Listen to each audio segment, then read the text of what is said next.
It's not an accident that the axiomatic Western individual is someone who was unfairly nailed to a cross and tortured. It's like, yes, right, exactly.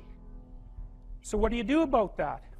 Well, I thought about that for a long time too. It's like, well, you don't get together in a damn mob, because all that does is allow you to be as horrible as you could possibly imagine and suffer from none of the consequences. That's a bad idea. So how about we don't do that? Well, there's a deep idea in the West too. It's like, pick up your damn suffering and bear it and try to be a good person so you don't make it worse. Well, that's a truth. You know, I read a lot about the terrible things that people have done to each other. You just cannot even imagine it. It's so awful. So you don't want to be someone like that. Now, do you have a reason to be? Yes. You have lots of reasons to be. God, there's reasons to be resentful about your existence. Everyone you know is going to die. You know, you too. And there's going to be a fair bit of pain along the way, and lots of it's going to be unfair. It's like, yeah, no wonder you're resentful. It's like, act it out and see what happens. You make everything you're complaining about infinitely worse. There's this idea that hell is a bottomless pit, and that's because no matter how bad it is, some stupid son of a bitch like you could figure out a way to make it a lot worse. So you think, well, what do you do about that? Well, you accept it. That's what life is like. It's suffering. That's what the religious people have always said. Life is suffering. Yes. Well, who wants to admit that? Well, just think about it. Well, so what do you do in the face of that suffering? Try to reduce it. Start with yourself. What good are you? Get yourself together, for Christ's sake, so that when your father dies, you're not whining away in a corner, and you can help plan the funeral, and you can stand up solidly so that people can rely on you. That's better. Don't be a damn victim. Of course you're a victim. Jesus, obviously. Put yourself together. And then maybe if you put yourself together, you know how to do that. You know what's wrong with you, if you'll admit it. You know there's a few things you could like polish up a little bit, that you might even be able to manage in your insufficient present condition. And so you might shine yourself up a little bit, and then your eyes will be a little more open, then you can shine yourself up a little bit more, and then maybe you could bring your family together instead of having them be the hateful, spiteful, neurotic, infighting batch that... So then you fix yourself up a little bit, kind of humbly, because, you know, God, you're a fixer-upper if there ever was one. And then you got to figure out, well, can you figure out how to make peace with your idiot brother? And probably not, because he's just as dumb as you, so how the hell are you going to manage that? And so then maybe you get somewhere that way, and your family's sort of functioning, and you find out, well, that kind of relieved a little bit of suffering, although it reduced the opportunities for spiteful revenge, and that's kind of a pain in the neck. And so then you get your family together a little bit, and you're a little clued in then, at least a bit, because you've done something difficult that's actually difficult. You're a little wiser, and so then maybe you could put a tentative finger out beyond the family and try to change some little thing without wrecking it. It's like, our society is complex, and we teach our students that they could just fix it. It's like, go fix a military helicopter and see how far you get with that. It's like, what are you going to do? You're like a chimp with a wrench. Whack! Oh, look, it's better. It's like, no, it's not better. Things are complicated, and to fix things is really hard, and you have to be like a golden tool to fix things, and you're not. So, and that's the other message of the West. It's like, how do you overcome the suffering of life? And I'm not saying it's only the message of the West. How do you overcome the suffering of life? Is be a better person. That's how you do it. Well, that's hard. It takes responsibility. And I think, you know, if you said to someone, you want to have a meaningful life? Everything you do matters. That's the definition of a meaningful life. But everything you do matters. So you're going to have to carry that with you. Or do you want to just forget about the whole meaning thing, and then you don't have any responsibility, because who the hell cares, and you can wander through life doing whatever you want, gratifying impulsive desires for how useful that's going to be, and you're stuck in meaninglessness, but you don't have any responsibility. Which one do you want? Well, ask yourself, which one are you pursuing? And you'll find very rapidly that it isn't the majority of your soul that's pursuing the whole meaning thing, because, well, look what you have to do that. You have to take on the fact that life is suffering. You have to put yourself together in the face of that. Well, that's hard. Christ, it's amazing people can even do it. I'm stunned every day when I go outside and it isn't a riot with everything burning. Because really, God, you talk to people, it's like, I knew this guy, he'd been in a motorcycle accident and it really ruined him, and he was like a linesman, you know, working on the power, and he was working with someone who had Parkinson's disease, and they had complementary inadequacies, and so two of them could do the job of one person, and so they're out there fixing power lines in the freezing cold, despite the fact that one was 3/4 wrecked with a motorcycle accident and the other one had Parkinson's. It's like, that's how our civilization works. It's like, there's all these ruined people out there, they've got problems like you can't believe. Off they go to work and do things they don't even like, and look, the lights are on. My God, it's unbelievable. It's a miracle. It's a miracle. And we're so ungrateful. College students, the postmodern types, they're so ungrateful. You know, they don't know that they're surrounded by just a bloody miracle. It's a miracle that all this stuff works, that all you crazy chimpanzees that don't know each other can sit in the same room for 2 hours sweltering away without tearing each other apart, because that's what chimps do. So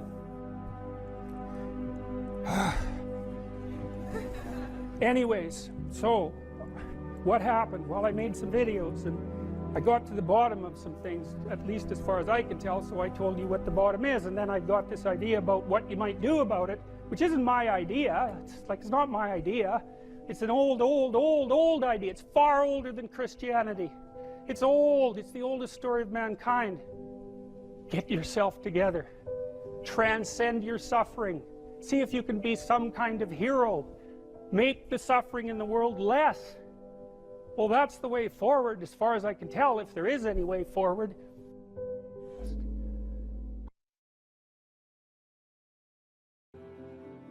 Life has proximal meanings, right? There's the meaning that you experience when you're engaged in a piece of art, or when you're reading, or when you're engrossed in a movie or in a conversation. There's the meaning that emerges within your relationships with people that you cherish or are enthusiastic with. There's meanings of security and predictability. There's meanings of duty and responsibility and active engagement with your job and your career. There's meanings of aesthetic pleasure. Now, all of those have their value, and each of them has their place. And you know, maybe there's a hierarchy of value there as well, so that some of those meanings are deeper than others.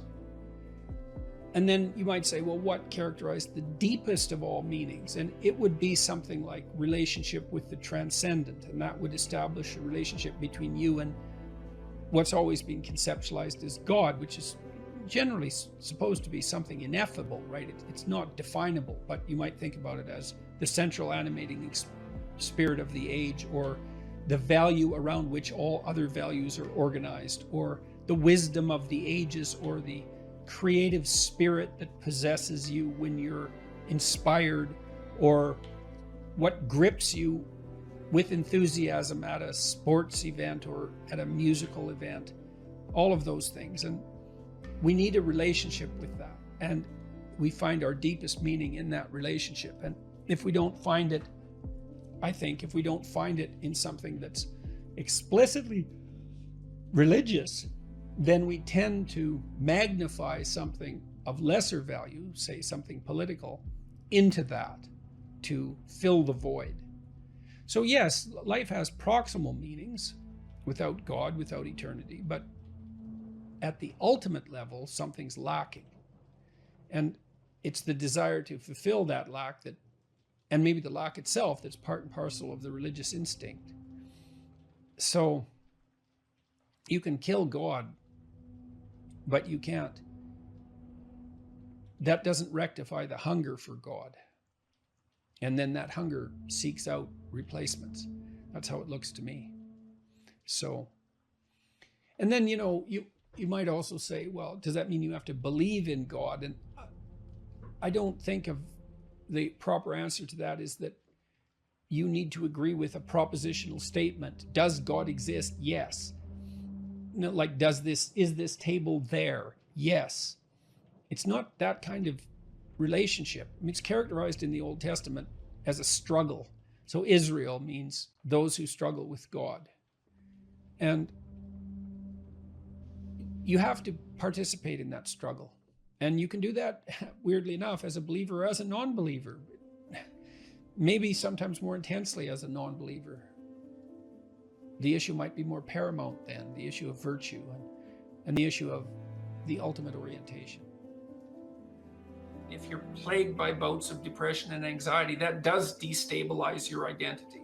So it's almost by definition.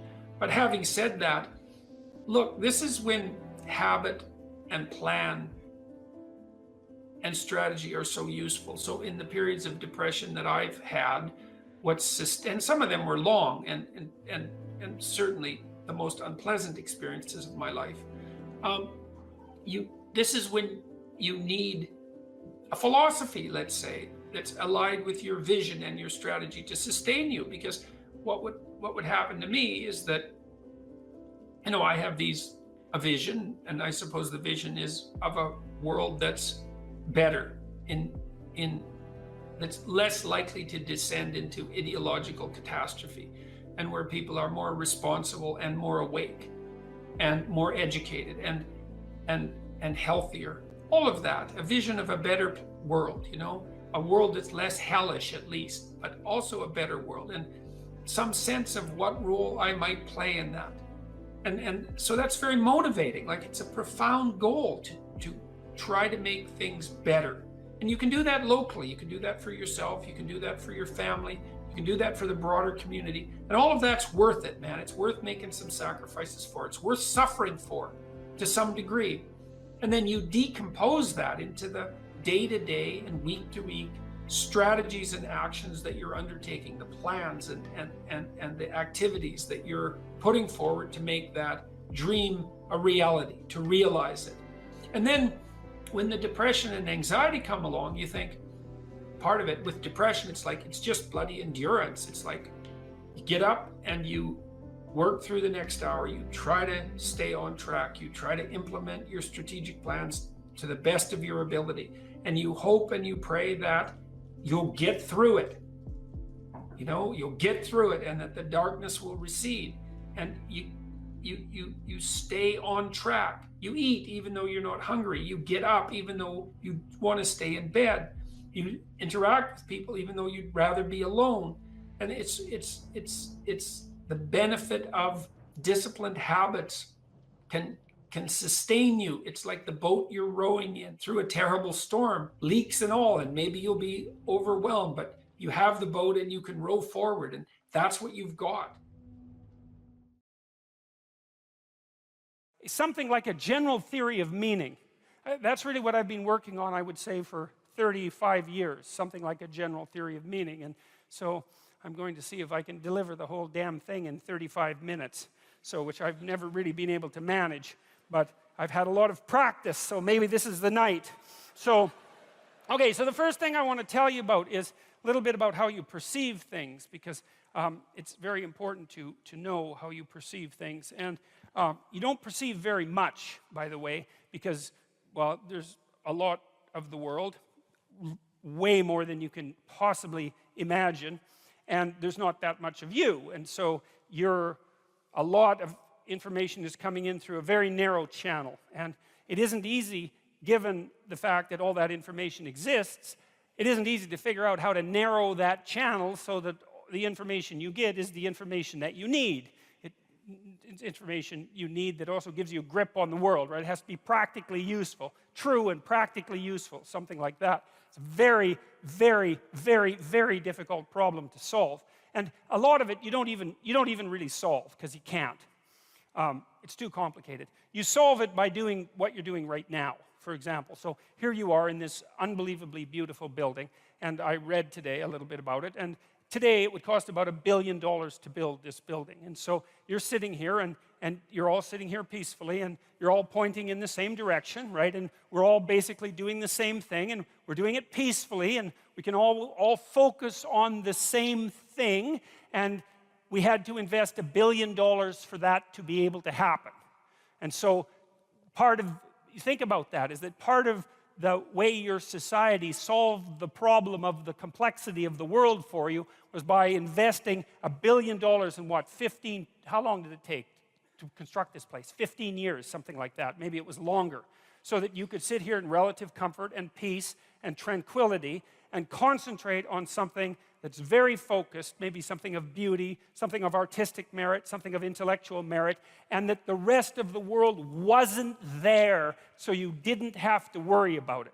And that's not all. It's not just that you're here in this building and the chairs aren't falling apart and the floor is reliable and the electrical lights work and the sound quality is good and like all the technology is working and there's people beetling away in the background like mad constantly everywhere, making sure that those impossible things keep happening so that you don't have to be distracted.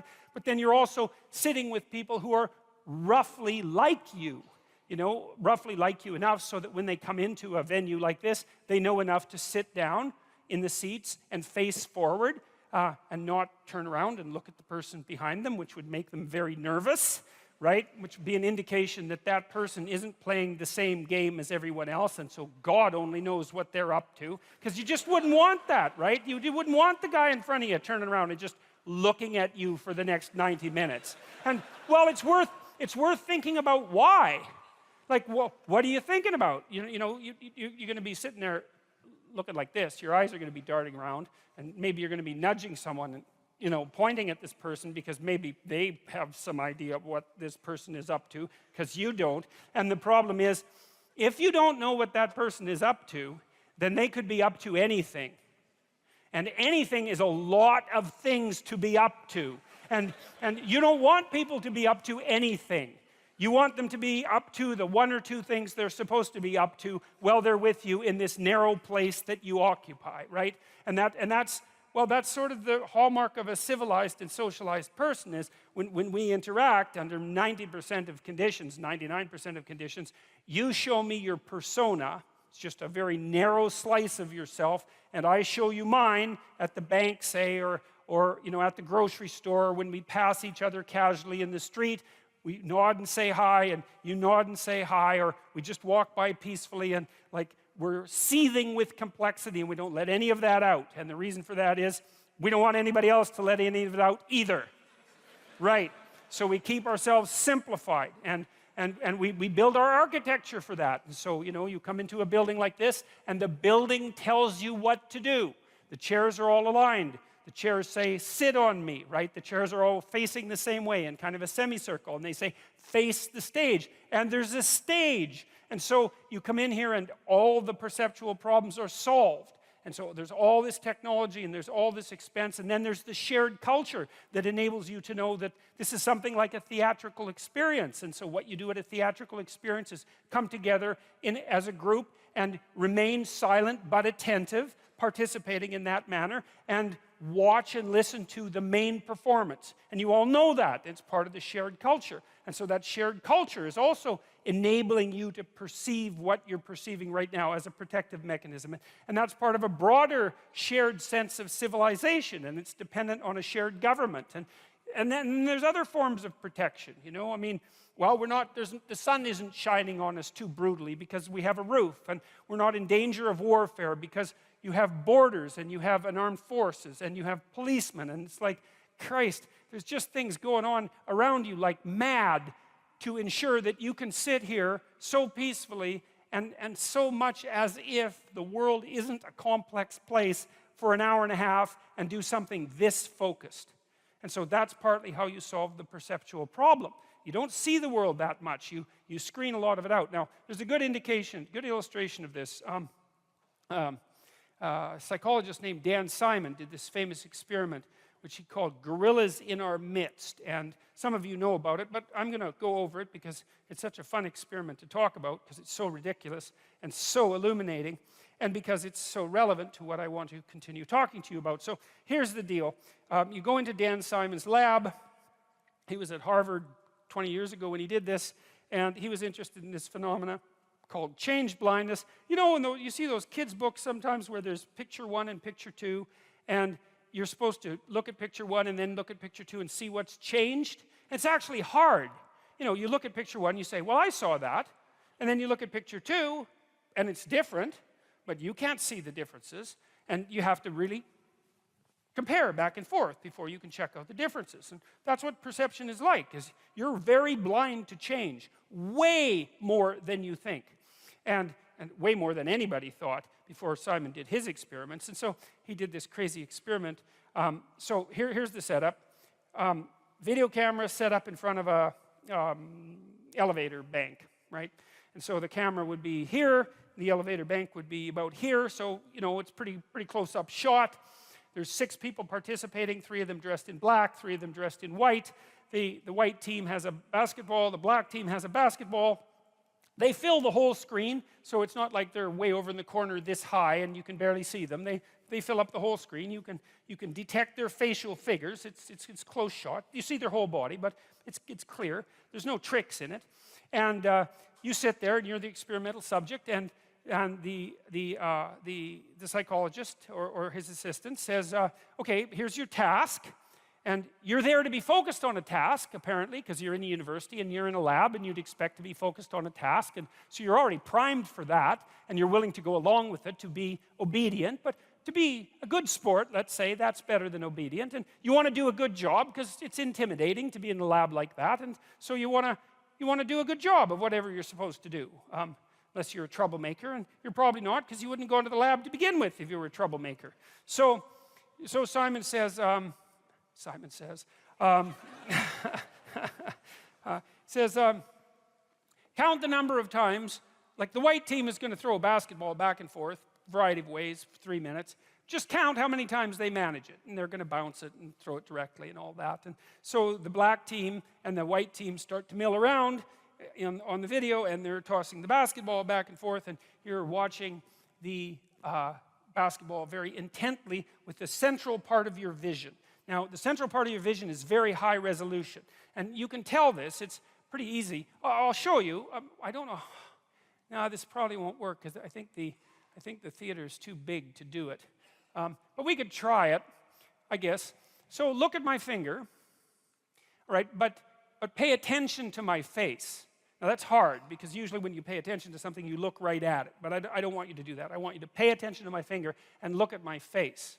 And what should happen, except perhaps for those of you who are quite a distance at the back, is that you'll notice that you actually can't see my facial features. So for example, if I look at even somebody in the 3rd row, if I look directly at you, I can see your facial features fine. I can tell you have glasses. I can't tell if you're male or female. I can't distinguish you from the chair, and it has nothing to do with you. Right. But you don't have to move very far away from central vision before it becomes extremely low resolution. And so that's how your visual system is set up. High resolution in the middle, low resolution as you move towards the periphery, until like out here, I actually can't tell how many, I know how many fingers I have. Well, 5 if you include the thumb, but I can't see them. If I move them, I can see them better. Because that's one of the ways your visual system overcomes its limitations, is that it's better at seeing movement than things that are stable. And that's because, well, if you're watching something and something suddenly moves, off to the right, it might be a good idea for you to shift your attention just to see what it is. And so that's a trick your visual system uses. But mostly it's foveal vision, and it's a very, very small part of your visual field, and it's extremely heavily neurologically innervated in the visual cortex. A lot of cells are devoted to that tiny area in the middle of your vision to make it as high resolution as possible. And it might be nice. Eagles have 2 fovea, by the way. They can see better than human beings. Their eyes, bald eagles, their eyes are as big as human beings, and they can see better than we can. They're the only animals that can do that. They have 2 fovea. But you can't have that high resolution vision across the entire span of your eyes, because then your head would have to be this big to carry that much brain around, and obviously that would be hideous and also counterproductive. So we do the best we can, and what it means is that we're blind to a lot of things that we don't think we're blind to. So anyways, so you're playing Dan Simon's game, and you're counting the number of times that the basketball is tossed back and forth between the white team, and he says how many times, and you say, being a good experimental participant, you say 16. and you're right. And he says you're right. And you think, oh, good, I'm smart enough to participate in a psychological experiment. And you feel good about yourself. You know, it's a little self-respect boost, let's say, because you passed the test. And then Simon says, did you see anything out of the ordinary? And you say, most of you, some people notice, most of you say, no. What do you mean? And Simon says, well, the gorilla. Did you see the gorilla? And you think, well, what do you mean, did I see the gorilla? Like, there was no damn gorilla. I'd see a gorilla, right? If we're watching me on stage and a gorilla came out here, you'd see it. Maybe, as it turns out. It might depend on what the gorilla was doing. But in any case, so Simon rewinds the tape as you watch it, so that there's no tricks, and he says, don't count the balls this time, just watch. So it's a different command, right? So you have a different aim now. You're pursuing a different value structure. He says, just watch. And he rewinds it, and sure enough, you see the gorilla coming out backwards and being in the middle, and then going off to the side. And then he replays it for you. And minute and a half into the 3-minute video, in waltzes this damn gorilla. It's a guy, because they didn't have a gorilla for obvious reasons. Ethics committees wouldn't allow them to use a real gorilla. And he's a big guy. He's not a small chimpanzee-type ape. He's 6'4", and he saunters out there and beats his chest like for 4 seconds, right in the middle of the screen, which you might think you'd see since it's right in the middle of the screen, and then he saunters off to the side, and you don't see it. And the question is, well, what the hell's wrong with you? Like, why don't you see it? And it's worse than that. Like, Simon has done other funny tricks. Like, imagine you went to a grocery store and the cashier was behind the counter, right? And you're talking to the cashier, and the cashier says, excuse me for a minute, and then kneels down, and then someone else stands up and keeps talking to you. And you think, oh, you're going to catch that. And you don't. About 50% of people miss that completely. So you can, like, change the person completely. And the reason is, well, how much processing do you have to do to have a casual interaction with a cashier at a grocery store? And the answer is, not much, right? You don't have to do the processing doesn't have to be that deep. And you can kind of tell this because you can watch The Simpsons, or you can watch South Park, and South Park has like the world's worst animation, right? I mean, everything moves like this. It's all circles and triangles, and you don't care. It's like 5 minutes into the narrative. It doesn't matter that it's circles and triangles having a conversation. It's fine. The icon will work. And that's a good rule for perception, is you use the simplest possible perceptual scheme that you can manage to get yourself from point A to point B, right? It's a map. You don't see the world. You see an iconic representation of the world. And then the question is, what makes the iconic representation sufficient?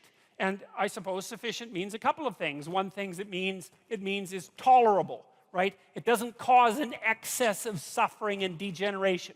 It has to be functional, right? And then maybe a more specific example of that would be, well, it has to work, like a map works. A map is a low-resolution representation, but it's a good enough map if you use the map and you start at point A and you happen to be at point A, which is a good beginning for a map, and then you use the map and you get to point B, and you think, good enough map. And that's really, that's us. That's how we think. That's how we construe the world. Our maps are really, the stories that we use in the world are really the maps we use to guide us. And they have perceptual implications. But that's essentially what you do. So now the question is, all right, what happened in the gorilla video? Well, what happened was you were aiming at something, right? You're aiming at counting the passes. And the question is, well, why were you doing that? And the answer is, well, someone told you to, asked you to. And then you might ask, well, why did you listen to them? There's lots of other things you might have done in the lab, but that isn't what you did. You did what you were asked to. And we might say, well, that's because you're reasonably cooperative and civilized. And then we might say, well, why is that a hallmark of cooperation and civilization? And we might say, well, reciprocity, like spontaneous reciprocity between strangers who have a bit of a contractual arrangement is part of civilized behavior, and so that's the appropriate thing to do. And we might say, well, you wanted to do a good job in the lab because you wanted to make sure that your status wasn't too low. You know, you could count to 16, and so you can give yourself a pat on the back of the head for that. And, you know, it's part of being a civilized person. And so there's a huge value structure behind that. Like, you didn't go into the lab and shoot it up, you know. You didn't bring a hand grenade, right? And you didn't sexually assault the experimenter. There's lots of things you could have done in there, and you didn't do those things. You just sat there and counted the balls and missed the gorilla. Okay, so, and there's complicated reasons for that. There are deep reasons for that. And so there are deep reasons for how you perceive things and why. And you know, people are very, very, very, very tough. And it turns out that if you face things, that you can put up with a lot more than you think you can put up with, and you can do it without becoming corrupted. And she did recover quite fully, and much as a consequence of her own machinations, because she figured out what was wrong with her and then took the necessary steps to fix it, which is nothing short of a bloody miracle as far as I'm concerned. And anyways, part of the cat bit is, I actually start by talking about our dog, who actually died about a year ago, but he's still alive in the book. I let people know, because dog lovers love dogs, and if you love cats, then they think you don't like dogs, and then they don't like you. So I also point out at the beginning of the chapter that, you know, if you want to pet a dog on the street, that's okay too, so you don't have to get up in arms about it. But the idea is that, you know, you have to be alert when you're suffering. You have to be alert to the beauty in life, the unexpected beauty in life. And that's kind of what I was trying to get across with the idea of the cat. There's this cat that lives across the street from us called Ginger, and Ginger's a Siamese cat. And cats really aren't domesticated, technically speaking. They're still wild animals, but they kind of like people. God only knows why, but they do, you know. And so Ginger will come wandering over, and our dog looks at her, but they're friends, and she rolls over on his back, and Seiko used to, nose her a bit, and then she'd kind of mosey over and let you pet her if she was feeling like it that day. And, you know, you have to look for those that little bit of sparkling crystal in the darkness when things are bad. You have to look and see where things are still beautiful and where there's still something that's sustaining. And, you know, you narrow your time frame and you be grateful for what you have, and that can get you through some very dark times, and maybe even successfully if you're lucky. But even if unsuccessfully, then maybe it's only tragic and not absolute hell. And you can do that, you know, in the worst situation. You can make it only tragic and not hell. And there's a big gap between tragedy and hell. You know, there's nothing worse at a deathbed than to see the people there fighting. The death is bad enough, but you can take that, as terrible as it is, and make it into something that's absolutely unbearable. And maybe, I think, and this is sort of what I closed the book with, this idea is that if we didn't all attempt to make terrible things even worse than they are, then maybe we could tolerate the terrible things that we have to put up with in order to exist, and maybe we could make the world into a better place, you know. And it's what we should be doing and what we could be doing, because we don't have anything better to do. And that's what the book is about. And that's the end of 12 Rules for Life. If you're thinking about your past, what it means is you haven't analyzed the causal chains. Because you might say, well, why do you remember your past? Well, you might say, well, it's in order to have an objective, record of the past. It's like it has nothing to do with that. There's only one reason you remember the past, and that's to be prepared for the future. That's why you remember the past. And so what you're supposed to do is take the past and extract out from it wisdom. And wisdom is the ability to avoid stumbling blindly into ditches. Here's a time in my past I stumbled blindly into this horrible ditch and terrible things happened to me. You need to take that apart. You need to figure out, how was it that events conspired with your participation, voluntarily or involuntarily, so that that terrible consequence emerged. You need to know why that happened and how you could react differently in that situation. And as soon as you do that, your brain will leave it alone. It won't obsess you about it anymore, because the anxiety-producing parts of your brain are basically trying to tell you where there are obstacles in your environment. Don't go there, there's fire. Maybe you could master the fire, right? Then you're a wielder of fire, you're not just a victim. And lots of situations are dangerous or not dangerous depending on your level of mastery, right? Life is like that. And so a negative emotion that's associated with a memory is something that's crying out for mastery, and writing can really help with that. You're reorganizing your brain when you write autobiographically. Imagine emotion, memories can be stored at different levels of your brain, from sort of primordial, reptilian, image-laden areas that are very emotional, up to finely articulated plans for your future life. Well, you want to take everything that's negative and emotional and transform that into a fully articulated vision for your future. And that frees you of your past. You shouldn't be thinking about your past. I mean, maybe if you're 80 and you're going over a well-spent life, that's a whole different thing. But if you're 30, 35, or 20, and most of the time you're thinking about your past, it's like your soul is trapped back there. You need to free it through investigation. And the metaphysical language is appropriate, because that is, in a sense, what you're doing. You're trapped in the past. It's like you got to break free of that so you can use all your resources to move ahead into the future.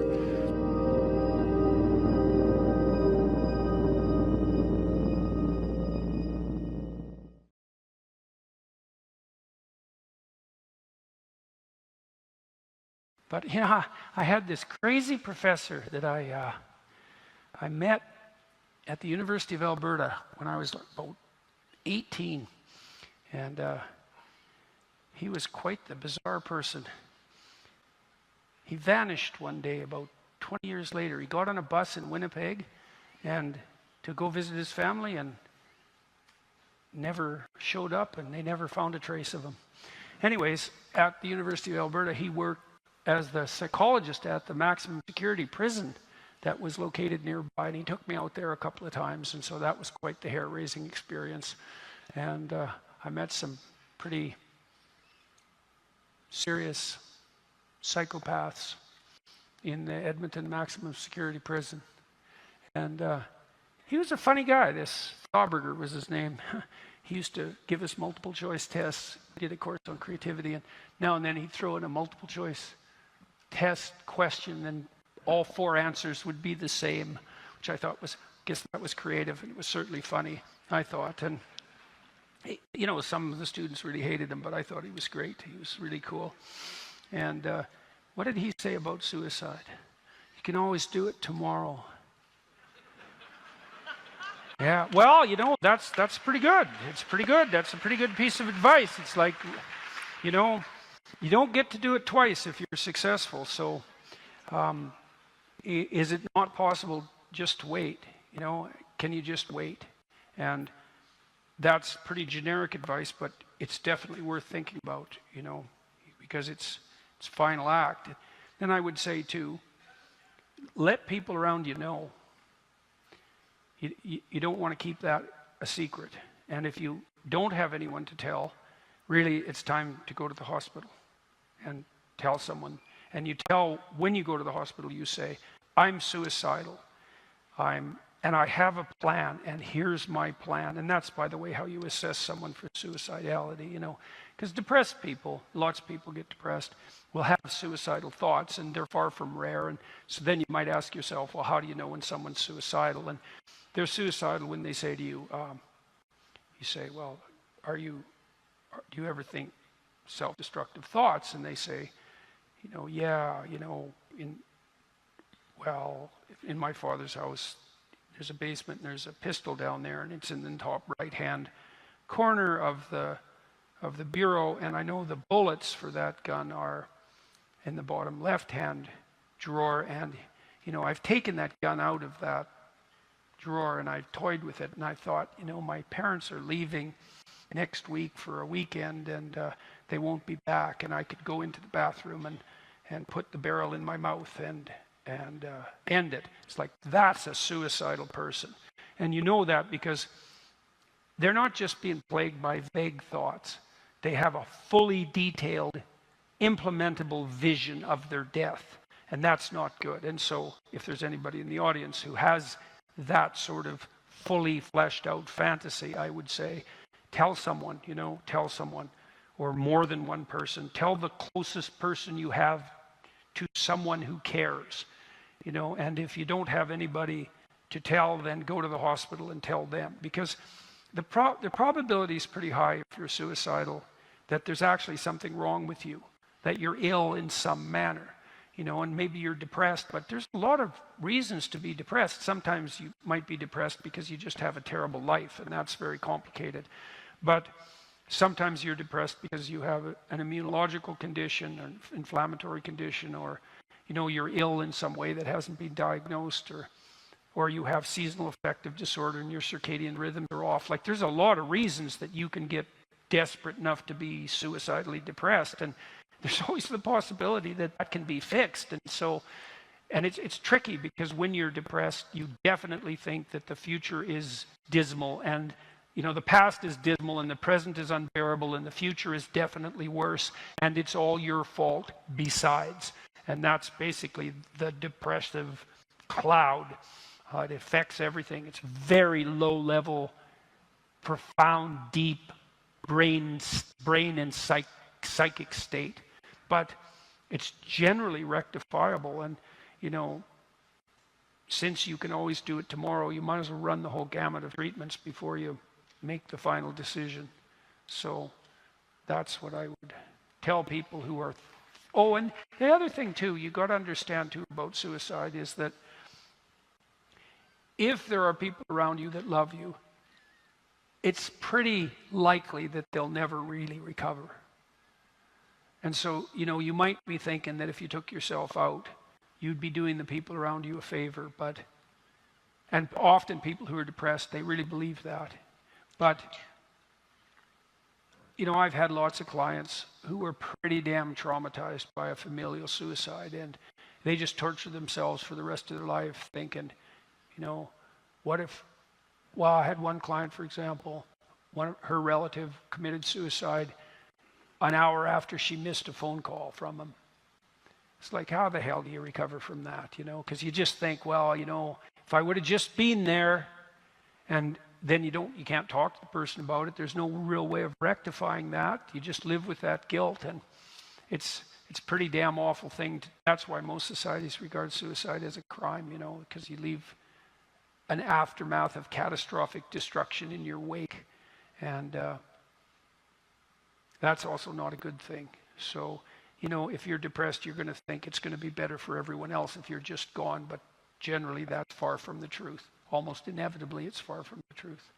So, those are some things you need to know on the suicide analysis and prevention front. There are people who are neurologically damaged, who have physiological reasons for difficulty in maintaining optimized attentional focus. You see that in people, for example, who have fetal alcohol syndrome. Most of the time, as far as I'm concerned, it's a rubbish diagnosis. Panksepp, the same neuroscientist that I talked to you about, who investigated play behavior in rats, also noted, this is quite fun, that if you deprive juvenile male rats of the opportunity to play boisterously, they become hyperactive. And also, if you deprive them of the opportunity to play optimally, their prefrontal cortices do not mature well. And the prefrontal cortex matures late, and it constitutes, in some sense, the pinnacle of neurological development, and it needs to develop in the course of intense play. And then he noticed that if you administered hyperactive play-deprived rats amphetamine, Ritalin, that it would inhibit their frenetic playing. And that's pretty much what's happening in schools. So the schools are not well adapted to boys. I don't think they're particularly well adapted to girls either, by the way, but they're particularly not well adapted to boys. Boys aren't designed to sit still and be bored out of their skulls for 7 hours a day.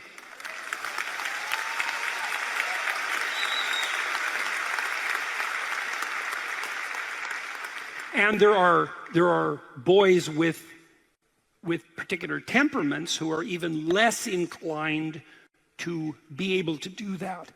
So, for example, if you're extroverted, highly social, possessed by a fair bit of enthusiasm and positive emotion, then you're going to appear more hyperactive. If you're creative, then your attention is going to be fragmented in some sense by the multiplicity of your interests. So if you're creative and extroverted, then you have both of those working against you in terms of your quiescent adaptation to the school environment. If you're disagreeable, which is also more likely if you're male, then you're quite likely to push back against what you see as stupid, arbitrary rules.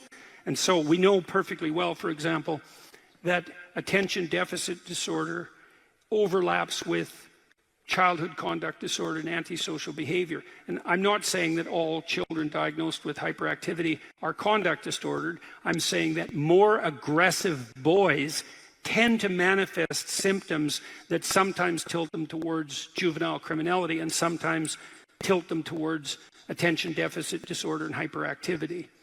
But it's partly their somewhat rebellious temperament. And so if you're disagreeable and extroverted and creative, then why wouldn't you be hyperactive? When amphetamines were first used to treat hyperactivity, the hypothesis was the following. Kids who are hyperactive or attention deficit disordered are of a different neurological type. Now, as I said, in rare circumstances, that's true. But absent evidence for neurological dysfunction, I would hesitate to make that presumption. The run-of-the-mill hyperactive boy, if you put him on amphetamines, Ritalin, his attentional focus improves. Now, the original hypothesis was that's because these abnormally neurologically structured hyperactive boys have a paradoxical reaction to amphetamine administration. It calms them down, whereas with normal people, they become more stimulated, okay? There's a word for that theory, and the word is wrong. Okay, so more intelligent and differentiated analysis has indicated that if you give any child amphetamines, the grip of what they're attending to is stronger. So all children are calmed down by stimulants perversely because the psychomotor stimulant, which is a dopamine agonist, which activates the focal exploratory system, does increase the capacity for focal attention. But it does that with all children. And so a positive reaction to amphetamine in relationship to attentional focus is no indication whatsoever, even in the most minute manner, that the diagnosis was correct. And so I don't buy it, except in these rare cases, is that we use amphetamines to conveniently modify the behavior of bored boys because we're too stupid to construct our education systems in a manner that doesn't drive them mad.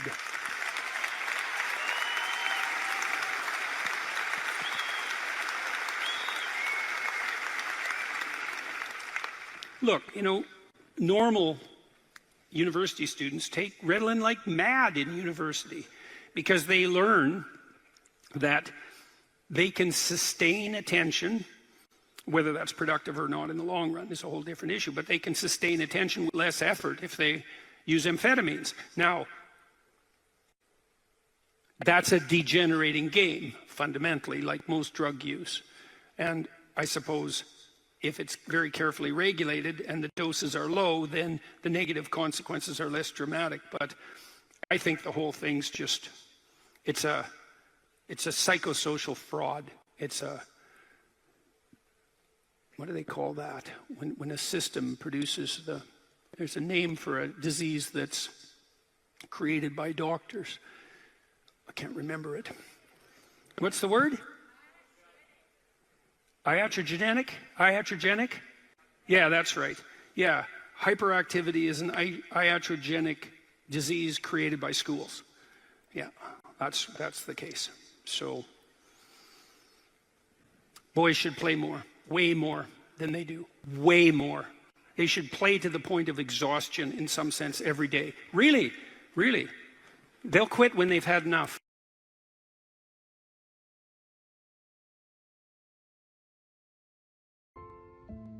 We should make a very clear distinction here that often when people are embittered and resentful and feel like they're victims, it's because really awful things have happened to them. Now, not always, but often.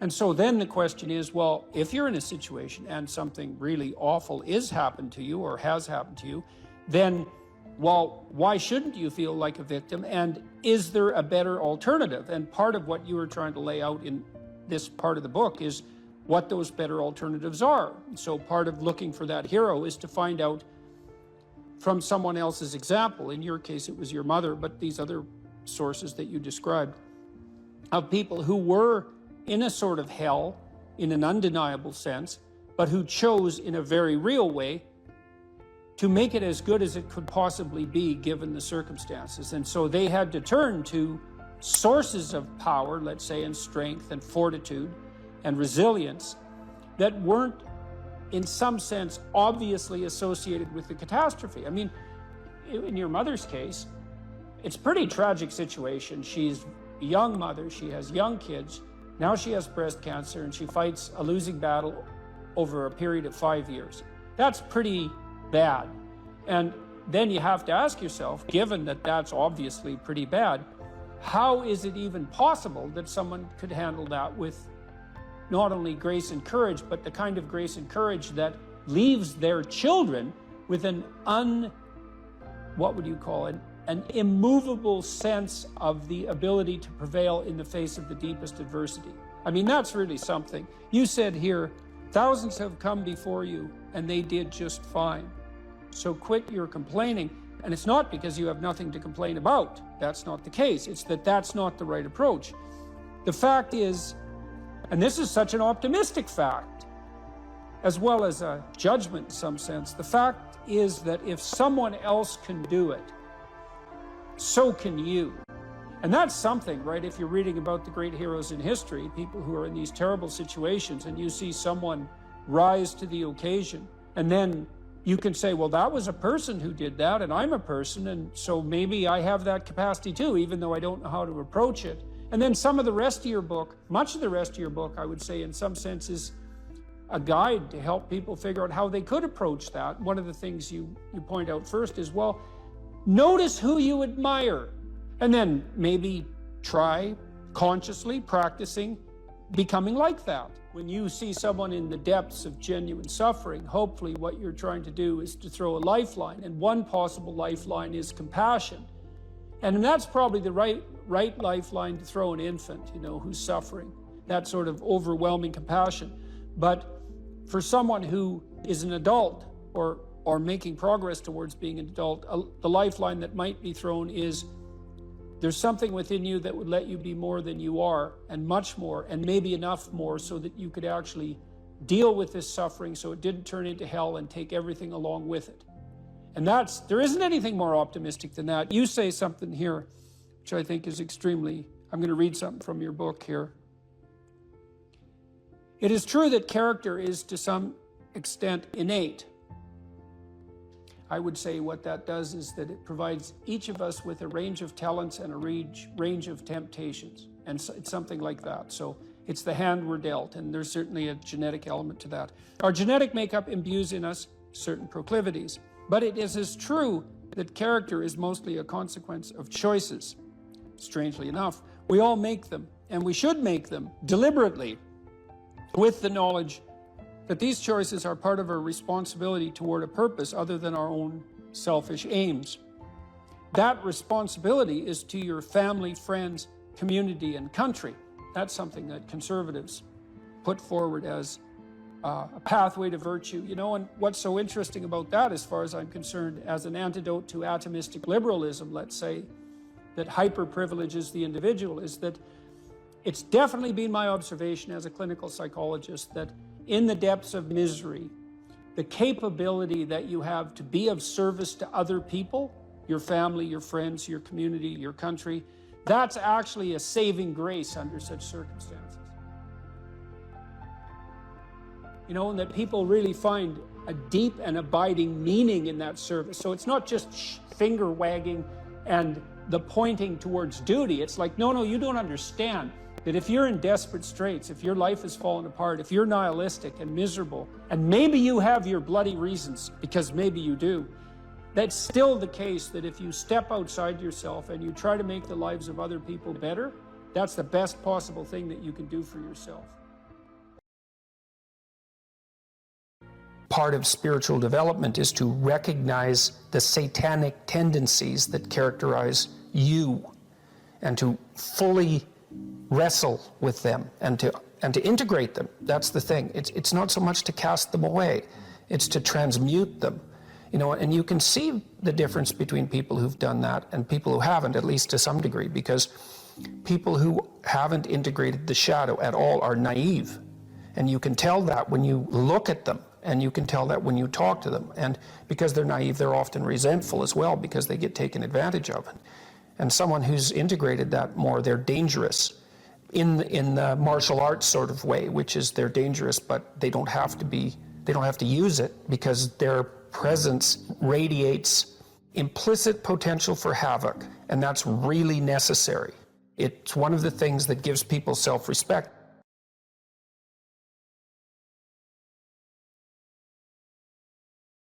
This is an interesting thing about the integration of the shadow, because recognizing yourself as the locus of evil, let's say, actually, in some sense, gives you far more respect for yourself, strangely enough, because the same respect that you might have for a wild animal or even a monster. So then maybe you learn to treat yourself differently. Like, I think this is particularly true with regards to the discipline of children. You know, if you know that you're a monster, and that will manifest itself in your life, consciously or unconsciously, and if it's unconsciously, it's not good, then you become better at disciplining children. And the reason for that is that you don't want to expose them to your dark side. And so if they behave and don't provoke you, which means they'll also behave for other people, then the monstrous part can stay in abeyance, and then that's great.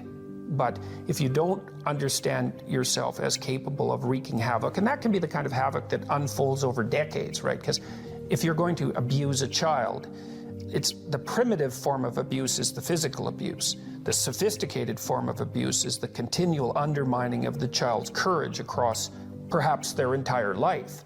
And that there's a terribly monstrous element to that. And if you're not respected properly by the child, say, you will absolutely take revenge on them. And, you know, in some sense, that's the whole Freudian psychoanalytic story. It's not all of it, but you either have that or it has you. Those are the options.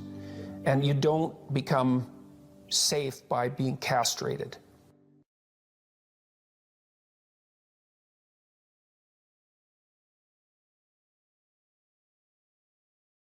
Someone who is incapable of cruelty is a higher moral being than someone who is capable of cruelty. And I would say, and this follows Jung as well, that that's incorrect, and it's dangerously incorrect, because if you are not capable of cruelty, you are absolutely a victim to anyone who is. And so part of the reason that people go watch anti-heroes and villains is because there's a part of them crying out for the incorporation of the monster within them, which is what gives them strength of character and self-respect, because it's impossible to respect yourself until you grow teeth. And if you grow teeth, then you realize that you're somewhat dangerous, or maybe somewhat seriously dangerous, and then you might be more willing to demand that you treat yourself with respect and other people do the same thing. And so that doesn't mean that being cruel is better than not being cruel. What it means is that being able to be cruel and then not being cruel is better than not being able to be cruel. Because in the first case, you're nothing but weak and naive.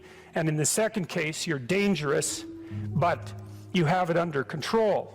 And you know, a lot of martial arts concentrate on exactly that as part of their philosophy of training. It's like, we're not training you to fight.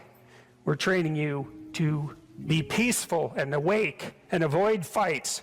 But if you happen to have to get in one, and I guess the philosophy also is that if you're competent at fighting, that actually decreases the probability that you're going to have to fight, because when someone pushes you, you'll be able to respond with confidence, and with any luck, and this is certainly the case with bullies, with any luck, a reasonable show of confidence, which is very much equivalent to a show of dominance, is going to be enough to make the bully back off. And so the strength that you develop in your monstrousness is actually the best guarantee of peace. And that's partly why Jung believed that it was necessary for people to integrate their shadow. And he said that was a terrible thing for people to attempt, because the human shadow, which is all those things about yourself that you don't want to realize, reaches all the way to hell. And what he meant by that was, it's through an analysis of your own shadow that you can come to understand why other people are capable, and you as well, of the sorts of terrible atrocities that characterized, let's say, the 20th century. And without that understanding, there's no possibility of bringing it under control.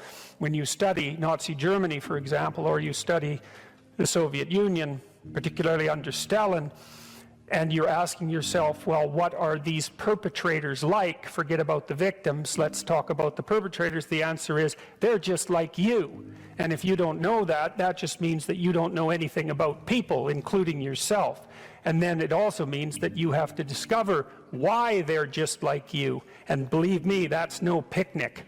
So that's enough to traumatize people, and that's partly why they don't do it. And it's also partly why the path to enlightenment and wisdom is seldom trod upon, because if it was all a matter of following your bliss and doing what made you happy, then everyone in the world would be a paragon of wisdom. But it's not that at all.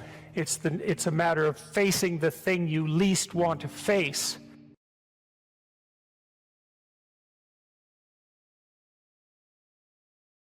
How about this gentleman second from? Yes. John's got the mic there. Thank you. I don't want to look behind me how many people are here, because I'll get a bit nervous to ask this question.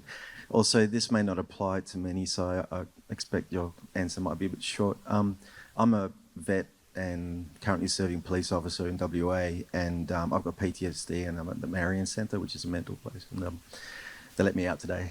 Oh, yeah? Legally.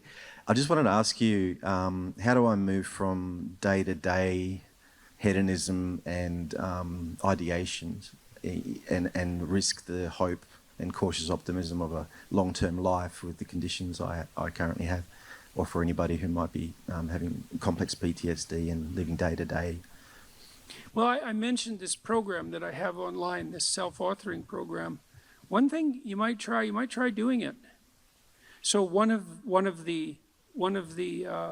so it's got 3 parts. The first part is a guided autobiography. And what it asks you to do is break your life down into 7 epochs and 7 stages. Sometimes people do that by relationship or by year or by occupation, however you choose. And then to detail out the most significant emotional events of your life, especially those that still hold some emotional valence.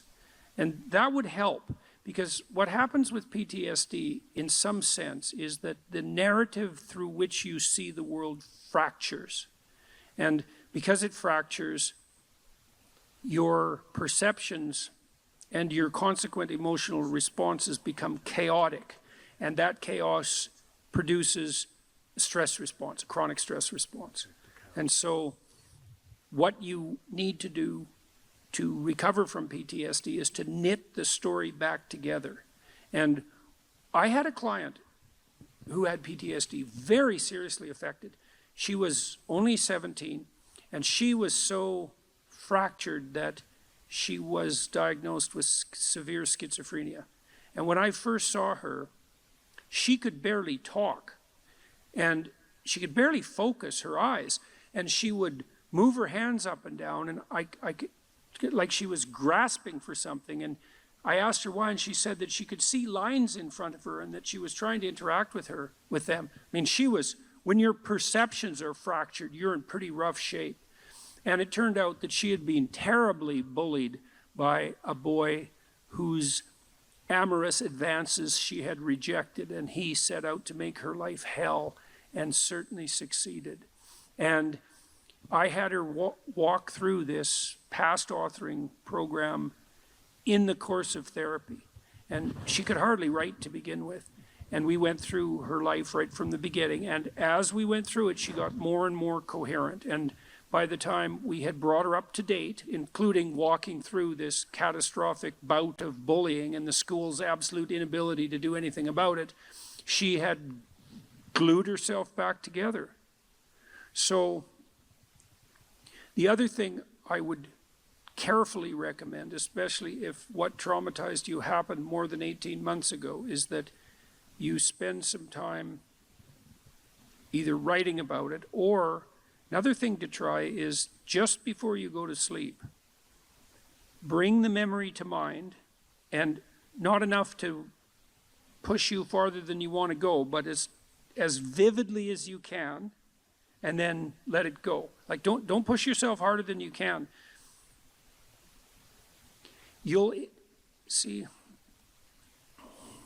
you want to initiate a process of active engagement with the dragon that burned you, fundamentally.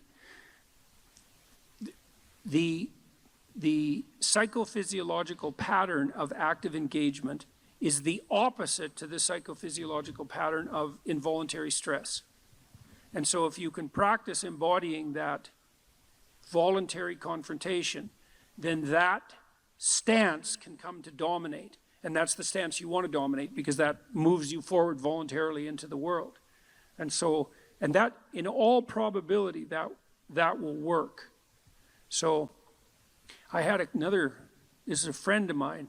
He had PTSD, and he had been brutalized in a Canadian residential school when he was a kid, and it was bloody rough, like Auschwitz level rough. It was really bad. You can't listen to his story without it like breaking down, it's bad. And he told me that he hadn't looked in a mirror for 40 years. He was unable to face himself, And he also told me that when he dreamed, he was still 8 years old in his dreams, same age he was when the cataclysm occurred. And that he had started to become aware that he was stuck in his dream. He's kind of a visionary guy. He's an artist, this guy. And so I suggested that he spend a little bit of time in front of the mirror each night before he went to bed, just taking a glance at himself. Because he had not looked at himself for so long, he didn't even know how old he was. So what happened in his dreams, this was so cool, he started to age in his dreams. So instead of being stuck at 8, then he was 10, and then he was 12, and eventually, he did this for a number of months, eventually he got as old in his dreams as he was in real life. And what that meant, like, imagine your dream image it's the representation of yourself in imagination. And if it's stuck 50 years in the past, then your self-concept is in some sense hasn't been updated for that period of time. Just that process of voluntary engagement, which was him being willing to look at himself in the mirror despite his shame, his deep shame at what had happened to him, that was enough to pull him back together. So that should work. That should work, The other thing with PTSD, it's also very useful to develop something approximating a sophisticated philosophy of good and evil, because people generally have PTSD because they've been struck by something malevolent. And so it's not just tragedy, there's malevolence in it. Reading, there's a couple of books I'd recommend. One is called Ordinary Men. It's about a police battalion in Germany who was trained to do heinous things in World War II. It's a great book, Ordinary Men. It's a great book. And another one I would recommend is called The Rape of Nanking. And these are rough books, man. The woman who wrote The Rape of Nanking, she committed suicide. It's a rough book. But the utility of the books is that they universalize malevolence. So almost everybody who's traumatized has been either touched by their own malevolence or by witnessing it or being subject to it at the hands of someone else. And one of the consequences of that is that if you don't have an advanced philosophy of good and evil, you have no place to put the contact with malevolence. Part of the utility of the doctrine of original sin was the universalization of malevolence. So, you might say, and it's true, that there's a little bit of Hitler in all of us, and there's a little more than a little bit, you can be sure of that. And that's a pretty cataclysmic realization. And you might say, well, how can you bear that self-understanding or the revelation of that kind of malevolence in the world? And the answer is, in part, by understanding it as part of the eternal conditions of existence. The idea that the state, the sovereign of the state has an evil uncle, that's an idea as old as time. So for the Egyptians, that was Set. And the sun sets, by the way, because the spirit of Set is what devours the sun at night. And Set is the root word for Satan. And so even the ancient Egyptians knew that malevolence that it was worthwhile contemplating the existence of malevolence as an independent spirit. And that allows you to take responsibility in some sense for the existence of malevolence in your own life, but it also universalizes it so that it's not exactly about you, right? It's more a reflection of the structure of existence as such. And that can allow you to detach yourself from it a little bit, and that can be extremely useful too. Here's another rule. Pursue what is meaningful, not what is expedient. This is also a great thing to know, I think. That's a tricky rule. Expedient might be, we're going to have a conversation, and I want something from you. And a lot of conversations are like that, because you have a goal in mind. This is what I want from this person. And so then you craft your conversation to get what you want, right? You subordinate your words to the ethic of your desire. And you might say, well, what's wrong with that? Well, what do you know about what you want? Like, haven't you been wrong about that before? Or you might say, well, what's the alternative? Well, is there an alternative? Well, you have to want something from the person to even interact with them. It's like, no, you could want to see what happens. You could want to play. You could tell the truth. That's an interesting thing to do, because you don't know what's going to happen if you tell the truth, that's for sure. You could let go of what you want and just say what you think. And you could presume, and this is an act of faith too, that the truth does set you free, and that the truth that's spoken properly makes out of possibility the order that is habitable and good. And then you could just tell the truth, and you could see what happens, and that would be an adventure. And that's better than expediency, partly because maybe you're wrong about what you want. And you know that because you're kind of narrow and maybe narrowly self-serving from time to time, and your purview of the world isn't as wide as it could be, and you're a bit bitter, so you tend to be that narrowly selfish because of that. And so you want something from a conversation, and you bend and twist it to get it. It's like, fine, but maybe you'll get something you don't want. Or worse, you'll get something that's positively bad for you. That happens a lot. And so part of the reason there's a deep moral injunction to tell the truth in a religious sense is because there's a hypothesis behind that, which is there isn't anything better that can happen to you than what will happen to you if you tell the truth.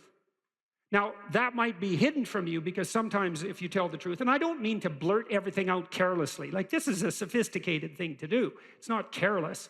It doesn't mean just say any old thing that pops into your head. You have to be judicious with the truth. But the notion would be, if something emerges as a consequence of engaging truthfully, and it doesn't seem to be going your way, wait. There's more to the story to unfold, because like, how do you know if it goes your way or not? Like, over what time span are you calculating this? Because sometimes things can go pretty badly initially and then much better as they progress. And lots of times the truth has that effect, because you reveal something that's maybe disturbing or shocking even to yourself and to others, and it causes waves, especially if it's a deep truth, and that destabilizes everything. It's like, yeah, but maybe that's preferable to a false peace. You can't find out if it's true without doing it. You're not going to gather the evidence beforehand. So that's the true side of it. Meaning, pursue what's meaningful instead of what's expedient. It's another hint, like the spirit of play, about the pathway. The yin and yang symbol, the famous symbol, it's two serpents, one black, one white, head to tail. Inside the black serpent, there's a white dot, and inside the white serpent, there's a black dot. And the representation is something like, the world of your experience is made up of chaos and order. And order is where you are when things are going according to what you want. And chaos is everything that can come in and disrupt that. And both of those can be positive and negative. Too much order, tyranny, right? Too much chaos, nihilistic uncertainty. Optimized balance. So let's think about what the optimized balance would mean. You have a structure of perception and conception that you inhabit. It's orderly, reasonably orderly. Orderly enough so that when you inhabit it, most of the time things are going the way you want them to go. But things change and shift, and you don't know everything you should know. So you can't just stay where you are with a good thing. You have to expand. And as you expand, you move out of the domain of order into the domain of chaos, or out of the domain of actuality into the domain of possibility. And then you might think, well, how do you know when you're doing that optimally? Well, one marker, as I said before, maybe that you do it in the spirit of play. But another is, and this is so much worth knowing, things get meaningful. People ask, does life have any meaning? It's like, why is anything worth doing if in 4 billion years the sun is going to envelop the earth? And the answer to that question is, that's a stupid question.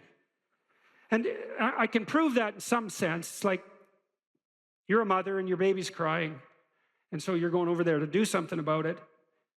And someone comes along and says, why do you care if that baby's crying? In 4 billion years, the sun is going to envelop the earth. And what's the right response to that?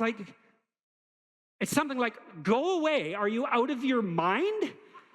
And the answer to that question is yes, you are out of your mind. Of course, you can find a time frame or a spatial frame of reference that makes everything you do pointless. It's like, what is this going to matter in 20 trillion years? Well, it's like, the only proper response to that is, that's not a wise time frame. Imagine you're in a concert, listening to some great music, and it's got you, and someone taps you on the shoulder, and this is going to come to an end. And well, what's your response? Like, go away. And that's the right response to that voice in your head that does those things to you, which says, you're engaged in something, and a nihilistic thought comes out. Well, what's the point of this, given, how unbearable the world is in the current political situation, and the fact that we're inhabiting some ball of dust on the edge of some fringe part of the cosmos, and that everything's dead and material. It's like, get thee behind me, Satan, right? Really. It's not a mark of wisdom.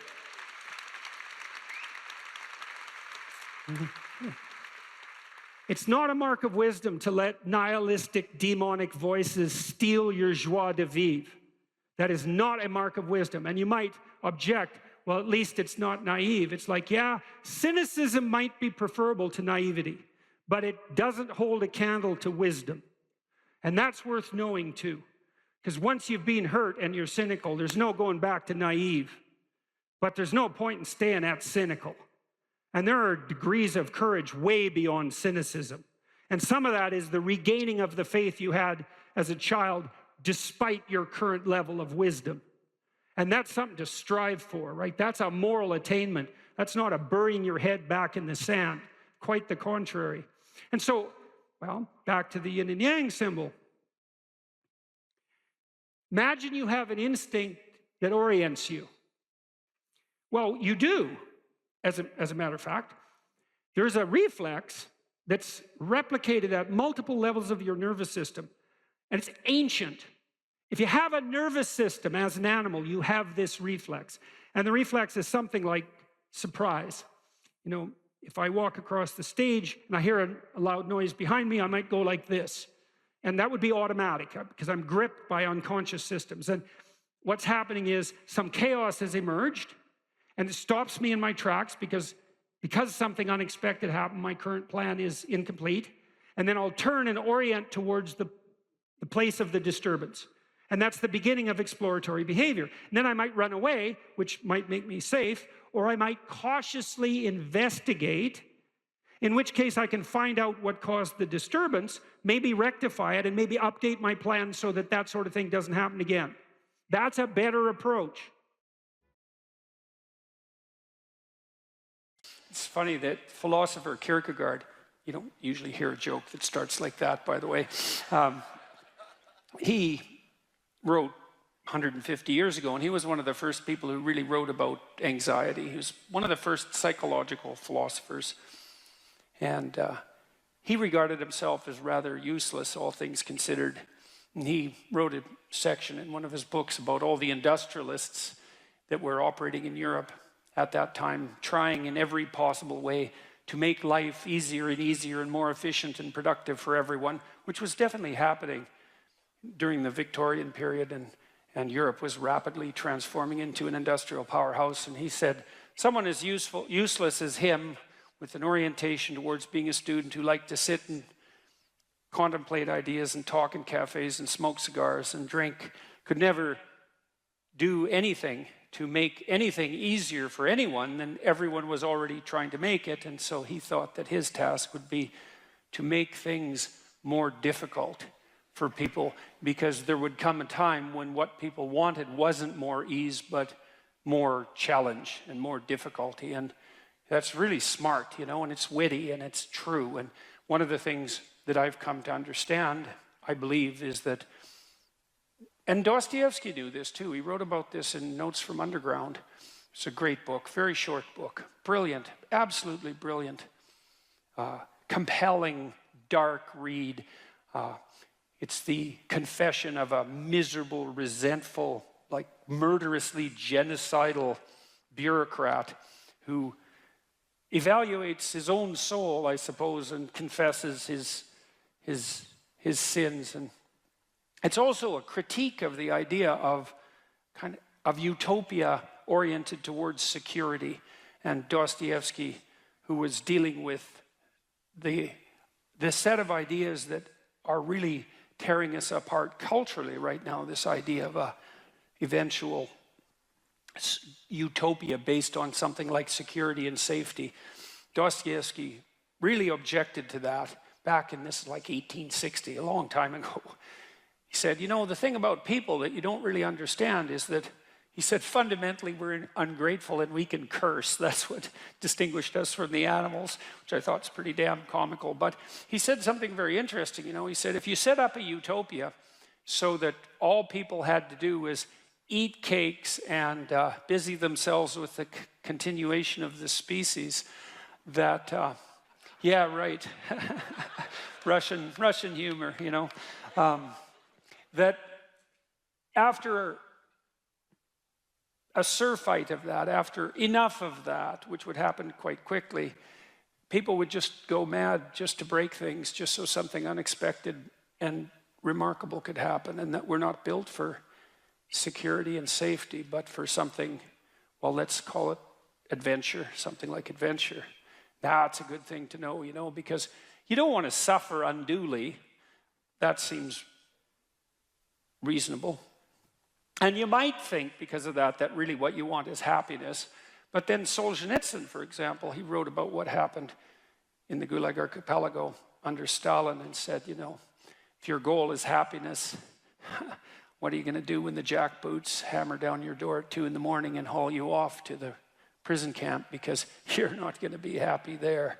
And so You know, happiness is a boat that's easily capsized and the waves are always there. And so if your philosophy is one of, say, impulsive happiness, same sort of thing Dostoevsky was pointing at and Kierkegaard, then you're not prepared when all hell breaks loose. And all hell, it will absolutely 100% break through at some point in your life. And you're lucky if it won't be decades. You know, it'll certainly be some of it. And it might be a lot of it. And for some of you, it's going to be damn near the whole thing. And so if what floats your boat is happiness, you're going to be capsized by the first decent wave. And so then you might ask yourself, you know, what do you have instead of happiness that might be even more reliable? And I do think that adventure is more reliable than happiness. And in the Old Testament story of Abraham, founder of the Abrahamic faiths, and obviously what would you call it, a crucial figure in the development of world culture, Abraham is presented as a late bloomer, to say the least. He's like 83. People lived longer back then, at least so the story goes. And he had a very rich father by nomadic standards, and he could just sit around in the tent all day. And, you know, a doting mother and a rich father, he could just sit around in the tent all day and eat peeled grapes and busy himself with the continuation of the species. And but, you know, God appears to him and says, Get away, get out of your security, get out of your comfort. Leave your family, leave your community, leave your nation, go out into the world. And it's a very interesting story. It's very interesting to contemplate it from both a psychological and a religious perspective, because what God is presented as in that book, which is a crucial book for as I said, for world culture, is God is presented as the manifestation of the Spirit that calls even the too secure and pampered to adventure. And then Abraham has a pretty rough time when he goes out and has his adventure. It's not all, you know, Skittles and roses from then on in. Quite the contrary. And he runs right away into like a conspiracy of elites to steal his wife. He runs into tyranny, runs into starvation. He encounters war. It's like he goes out in the world and he has the whole tragedy of his life, both on the social and political front and individually, you know. But the promise is the promise of adventure, and the implication is that if you have a sufficient adventure, then that cannot so much protect you from suffering, because perhaps that is impossible, but to justify it. And because you kind of know this in your own life. When you look at your life, you might look back on travails that you've undertaken, you know, and they've done end-of-life surveys with people and asked them what they regret. And, you know, people don't regret what they did that didn't work.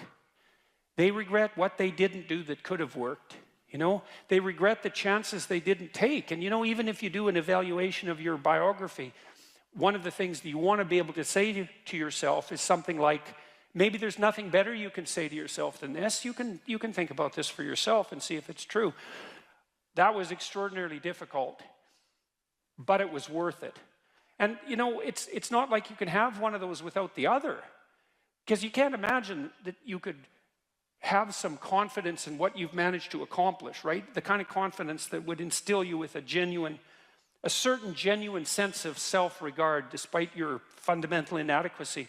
To have that fundamental sense of self-regard that's grounded in something real, it has to be based in a narrative that approximates that was extremely difficult, but it was worth it. You have to have both of those. And so that's interesting, because one of the questions we always ask ourselves, this is the theodicy question, technically. You see the suffering in the world, you see the suffering of children, you see maybe your own children or your suffering, and you wonder, well, how can reality be constituted so that I can have faith in its essence when there is so much suffering? And one answer to that is something like, well, how much suffering do you want?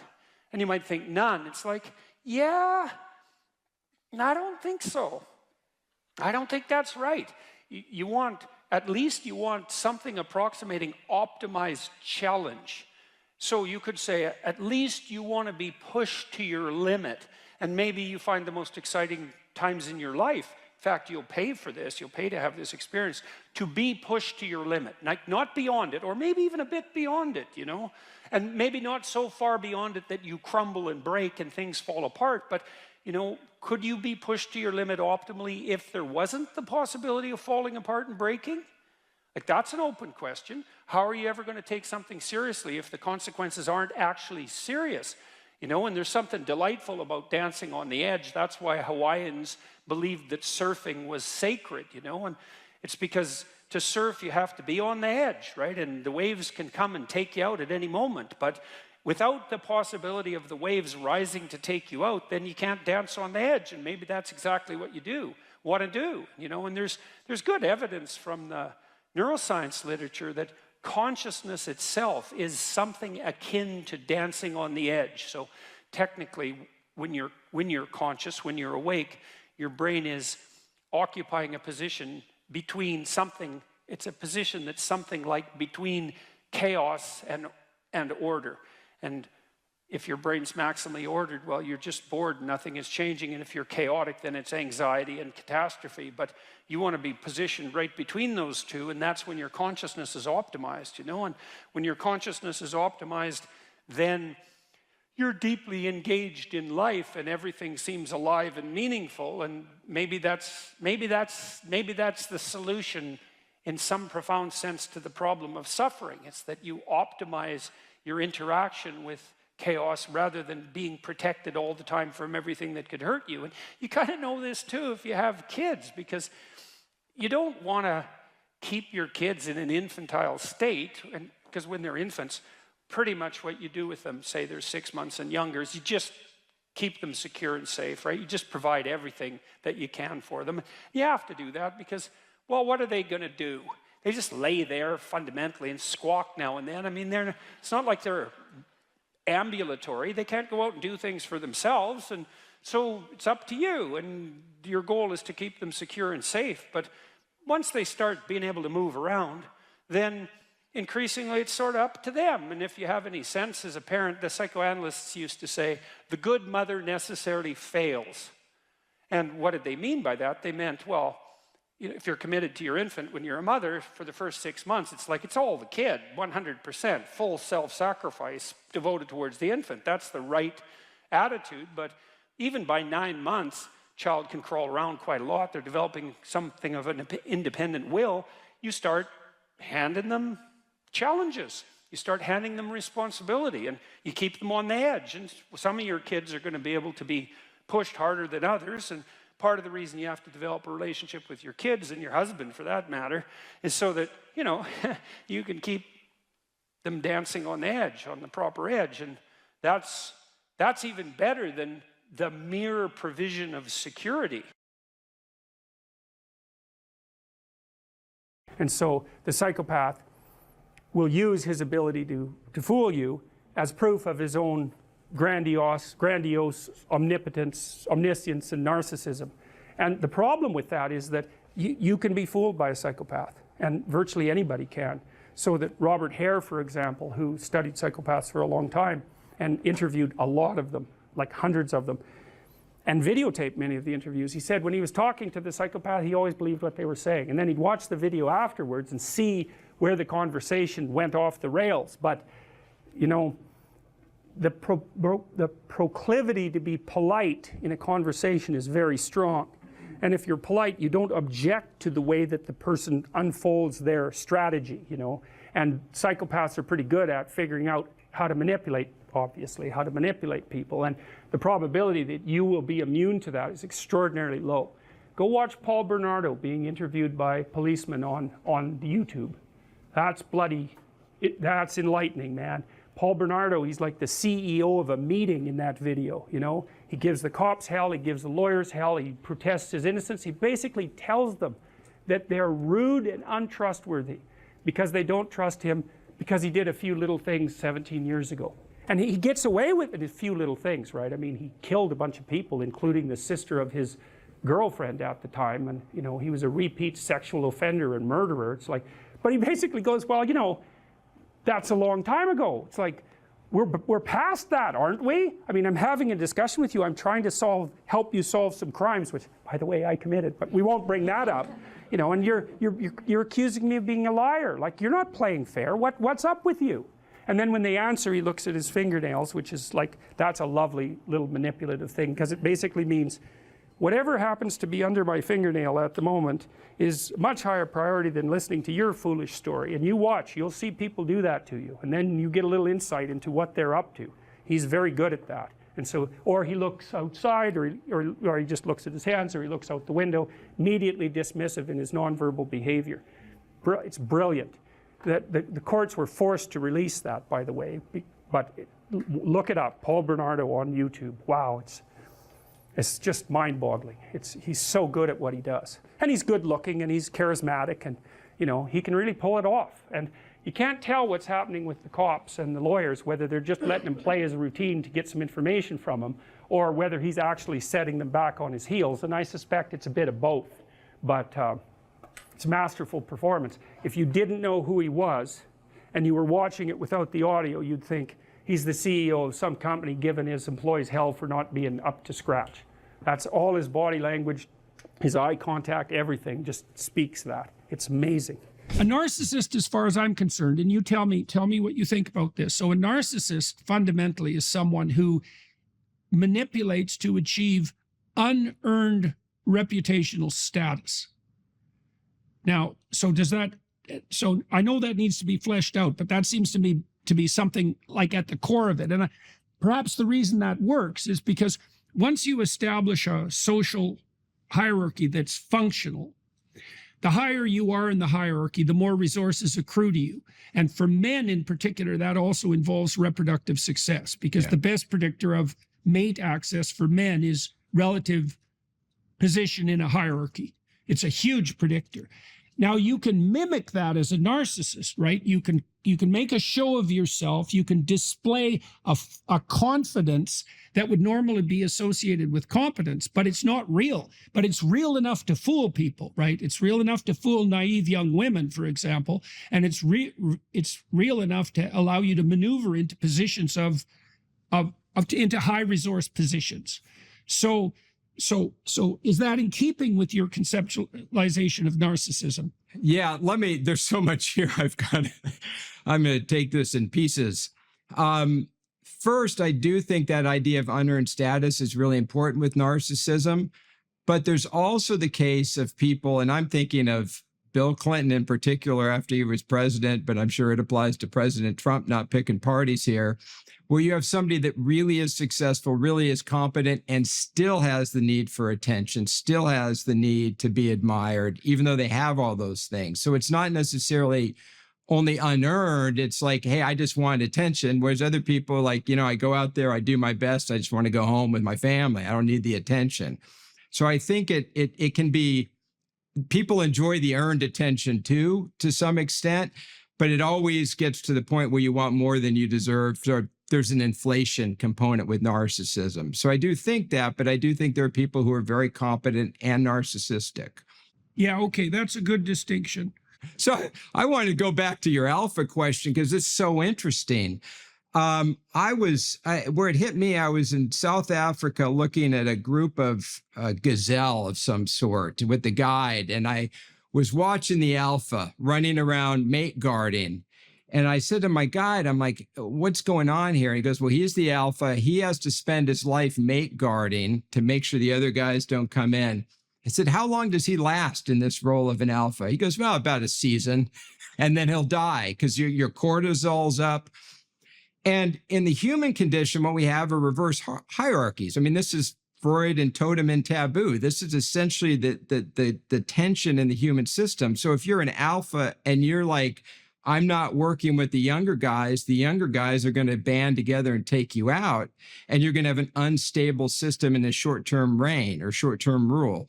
But if, as you say, and like Franz de Waal said, is if you align the alpha with a group of become a peacemaker, work with the younger guys, you're going to be stable and have a more stable society. So I totally agree with that. I think this idea when I hear young guys saying, I want to be an alpha, I'm like, really? Are you sure?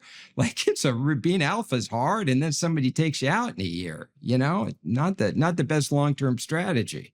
Yeah, well, you see that with gang members. I mean, we know something about the psychology of gang members, and it's clearly the case that in gang members or among gang members, the more narcissistic, aggressive, manipulative, psychopathic types who are certainly prone to turn to violence can rise, but their lifespan tends to be extremely short.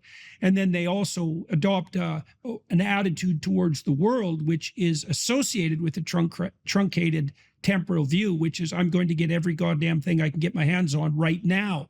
And you can understand the attractiveness of that if the alternative is I never get anything I want and I also die quickly. But it's not a very good solution when you could be successful and productive, and that could span decades and also be of service to other people. We should point out too that this discussion that we're having, it strikes to the core of cultural critique as well, because one of the things that we see happening continually, throughout human history, but I guess it's been amplified intellectually more since the time of Marx, is this insistence that male sociological structures are oppressive patriarchies. And, we need to take that apart, because we could say at a more sophisticated level that if the male hierarchy deteriorates in the direction of narcissistic power, then it becomes an oppressive patriarchy. But if it's bounded by the necessity of productive, iterable interactions of the sort that define, let's say, de Waal's peacemaking chimps, then there's nothing about the patriarchy that's oppressive at all. All that means, if it's oppressive, that means that it's not structured optimally, either for the people who are in the positions of authority and responsibility or for anybody else. But the crucial issue here is that it's certainly possible to structure hierarchies of responsibility so that they're not narcissistic and dominance based. Oh, absolutely. That's how they mostly are. Narcissistic leaders, when they get in power, are generally unstable. People, they get one group of people who love them, another group of people who don't like them. Again, they tend to be less ethical. They tend to get taken out. It just takes some time for it to happen. So it's not a stable system, and it can become toxic. But a healthy, well-adjusted group of guys, guys get together and they try to align towards a goal. So if I took a bunch of guys and said, let's go fight that monster over there, we'd all get together and fight the monster and have a great time. So guys can work together if they're not doing a bunch of ego stuff, if they're focused on goals. So the standard personality models that produce the big five, extroversion, neuroticism, agreeableness, conscientiousness, and openness, they were derived sort of with a primitive AI, that's a way of thinking about it, that looked for patterns of description across huge corpuses of linguistic data. How do people talk about each other? It turns out they talk about each other using 5 dimensions, and those are the dimensions I just described. But the people who derived the big five didn't use evaluative descriptors. They threw anything out that looked like a value judgment. So, for example, you might say of someone, he's a good person, and you might say of someone else, he's a malevolent person. Those descriptors weren't included in the big five corpus because they were trying to derive a model of normative personality. Okay, so, but that meant that the pathological personality wasn't encapsulated or well defined. Now, this guy Robert Hare, who worked at University of British Columbia as world's leading authority on psychopathy, and he interviewed hundreds and hundreds of psychopaths and was always fooled by them, by the way. And then he had a student, Del Paulus, who works at UBC, and Paulus developed a model of personality that was based on pathology, like on the dark side. And he called that the dark triad. Machiavellianism, that means Machiavellian is someone who, so let's say, if I was Machiavellian in our discussions, what I would have done was think, before I came here, I thought, well, what can Joe offer me? And then I'd think, well, how can I play Joe with my language so I'm most likely to get what I'm, the narrow, impulsive, selfish thing that I'm aiming at right now? So that's how a Machiavellian operates. A narcissist, that's the next part of the dark triad, is someone who wants social status without doing any of the work. They want all the attention. If you're dating a narcissist or in a relationship with a narcissist, they'll alienate all your family members and your friends so that they get all the attention. And that'll just be the first of the games they play with you. Yeah. Then you have psychopathy, and the psychopaths are parasitical predators. And so the predator will take whatever you've got, and the parasite will live off you. And then here's a parasitical ideological statement. Property is theft, a classic Marxist trope. Why would you say that? Well, if I want to live off you, the way I'm going to justify that ethically is by claiming, well, you know, Joe, look how privileged you are. You've got all this money. You just took that from the oppressed. And if I'm manipulating you so that I get some of your money, that's only just because, first of all, it's exactly what you did. And second of all, well, why not spread some of that wealth around? So that's Machiavellianism, narcissism, and psychopathy, dark triad. They've expanded that recently to add another dimension that was missing, sadism. And the sadist takes positive delight in causing pain to others. And the lulz culture, L-U-L-Z, the lulz culture online is a culture of sadistic, Machiavellian, narcissistic psychopaths. Lulz, meaning like the, people are joking around shit posting. Yeah. I did it for the lulz, and it's the plural of LOL, laugh out loud. But like if you look at the Urban Dictionary, for example, the definition of lulz is positive delight in the suffering of others. It's like, yeah, it's sadistic. And bloody well, social media just facilitates like I never thought of lulz as being sadistic. It's in and of itself, it's not a sufficient marker, right? You have to have like 6 or 7 things going on before it's clear that you're manifesting this underlying tetrad of personality traits. Like if you use the odd acronym and you're throwing out a joke at someone, this is a habitual pattern of doing nothing but provoking people online and using deception and lies to do it to attract attention to yourself. It has to be a very consistent pattern. But Paulos, first of all, and his crew of researchers and people who've been influenced by him have laid out this 4-dimensional structure of the dark side, let's say, and they've shown that hyper users of social media, Instagram, for example, and people who do a lot of anonymous shit posting are characterized by, what would you call it, domination by those 4 traits. And part of the reason for that, and this is very, very dangerous to our whole society, I think, is that you got to ask yourself what keeps the psychopaths under control in the normal population. And the answer seems to be, especially on the male side, is that narcissistic aggressive men get put in their place by non-narcissistic aggressive men. And that usually has to do with something like the threat of physical intervention. You know how it is if you get a bunch of guys together. I can make a joke about you, and I could even make a joke that was that sort of put you down. But the joke would have to be funny. You'd have to have the opportunity to reciprocate, and you'd have to believe that I was doing it in good spirit. Because if I just used the opportunity to, stick the knife in, we're not going to get along with each other very long. And we know that, and men know that when they talk to each other. And so part of what keeps dialogue among men civilized is the possibility that it won't be civilized if it goes too sideways. And everybody knows that. But there is none of that online. Because anybody can post anything about anyone, no matter how denigrating and derisive, especially if they do it anonymously, and there's zero consequence. In fact, quite the opposite. If they're good at it, they get a lot of attention, and the social media companies will monetize it. And so not only is it not inhibited, it's actually facilitated. And this isn't a trivial problem, because if the psychopaths multiply enough, they take the whole society out.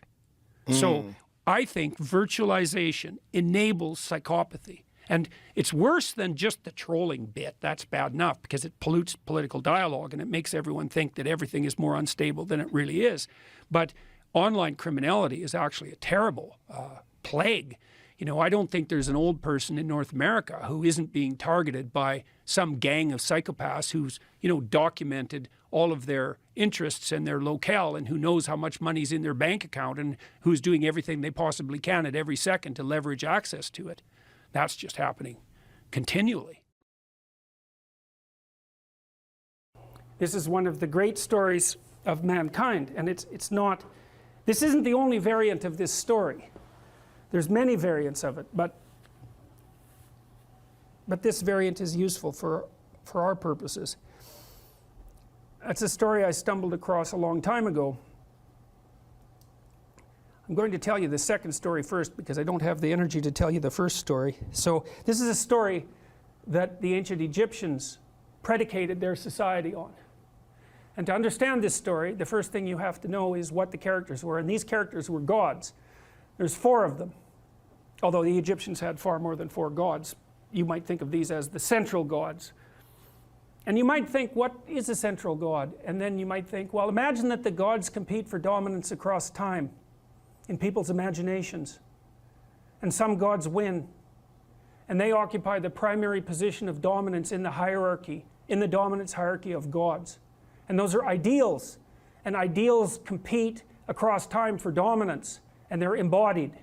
And so when diverse tribal people come together, they throw all their gods into the ring and they fight across time, and something emerges as a victor. And that's the emergence of monotheism out of polytheism. And it parallels the development of a unified morality within each of us as we develop across time. And the God that emerges as dominant across time bears a substantial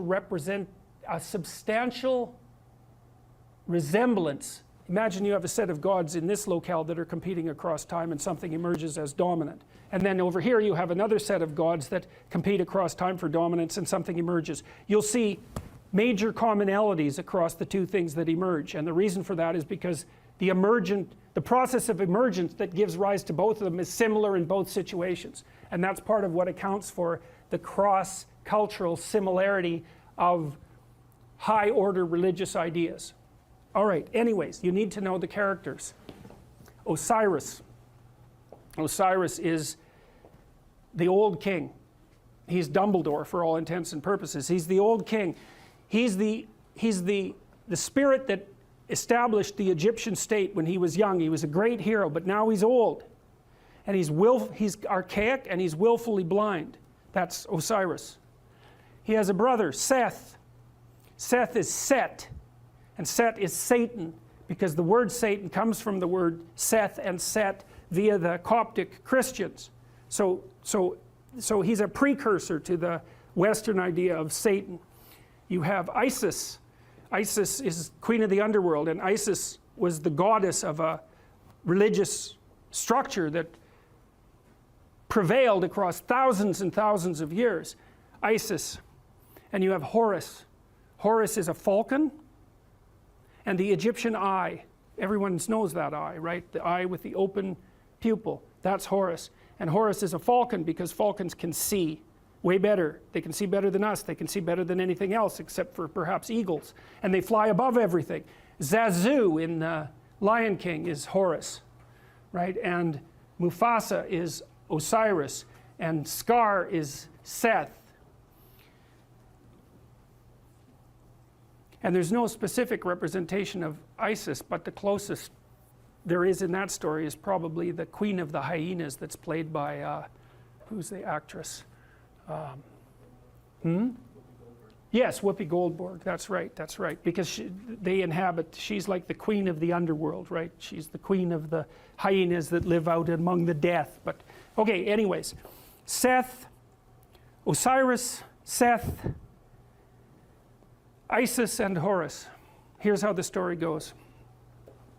Osiris is a great king. He established the Egyptian state. You could think about him as the embodiment of Egyptian custom and tradition. You could think about him as the thing that the pyramid represents. All right? But he was great when he was young, but he's not young anymore. He's old, and he's willfully blind. And what that means is that he doesn't see what he could see. He refuses to see what he could see. Why is Osiris old and willfully blind? Because that's what culture is. It's a paternal spirit that's old and willfully blind, and it's always that way, always that way. And the reason for that is because it's a construction of the dead. The dead aren't alive. They can't, so they're out of date, and they can't update themselves anymore. And you inhabit their corpse. And that's actually what happens in an earlier story that I'll tell you next week. The early Mesopotamian gods inhabited the corpse of their father, roughly speaking. Anyway, so Osiris was great and when he was young, but he isn't young anymore. He's old and he's willfully blind. He won't look where he knows he should look. He doesn't have the energy, or maybe he doesn't have the spirit. His brother Seth is not a good guy. And Osiris knows it, but he underestimates his malevolence and power. And so Seth wants to rule the kingdom. So what does that mean? It's easy. Every stable society is threatened by willful blindness and malevolence. Always. Every bureaucracy has that proclivity to stagnate and to become blind. That's why corporations die all the time. That's why a Fortune 500 company only lasts 30 years. It's why we have to have elections. It's to stop the dead from staying in control for too long. Osiris turns a blind eye to Seth. Seth is happy about that. Same thing happens in The Lion King, roughly speaking. Seth one day waits for Osiris to make a mistake and to be weak, and he attacks him and he chops him up into pieces. And he distributes the pieces across the entire Egyptian state. In fact, the Egyptians regarded their provinces as pieces of Osiris's body. Okay, so now you can't kill Osiris because he's a god. And why is he God? A god because he represents the spirit of structure. And there's always structure. It can't be destroyed. It always reconstitutes itself. It can be hurt and broken into pieces, which is exactly what happens to Osiris. Things fall apart. Why? Because they get old and because malevolence undermines them. That's what the Egyptians were trying to sort out. Okay, so Seth distributes his Osiris all over Egypt so he can't get himself back together. Right? Things fall apart and they can't be brought back together. But the spirit of Osiris still lives in the pieces. So what happens? Order is demolished. What would you expect? Chaos emerges. That's Isis. Isis is queen of the underworld.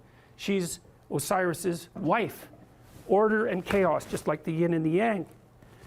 Order collapses, up comes the queen of the underworld. She's looking for order. Chaos cries out for order. She's looking for order. She goes all around Egypt trying to put Osiris back together. It's a state of chaos. She finds his phallus. She makes herself pregnant with it. And what does that mean? Well, it means it's like Geppetto in the belly of the whale. That thing has the potential to reemerge. The thing that collapses into its pieces is still alive. It can unite with the chaos and produce something new. That's the story of the dissolution of structure into chaos and then its revivification. Isis makes herself pregnant. She goes back down to the underworld. She gives birth to Horus. Horus is the Egyptian eye. He's the son of the great father and the great mother. He's a messianic figure. And in fact, much of the mythology that described Horus was extracted without much modification and then attributed to Christ. Very much, and you can read about the parallels. You can read about it online if you want. But there's any number of parallels. And of course, there is the mythology that the Jews came out of Egypt. And of course, the Christians emerged from the Jews. And so there was a tremendous influence of Egyptian thinking on the development of these later ideas. And you see pictures of Isis with Horus on her lap that are virtually identical in content and form to the later pictures of Mary with the infant Christ. And that's the holy mother of God in the hero. It's not a Christian motif. It's far deeper than a Christian motif. It's a human motif. So Isis, queen of the underworld, gives birth to Horus, and Horus grows up outside the kingdom. Why? In the underworld. Because that's what human beings do. You're alienated from your culture.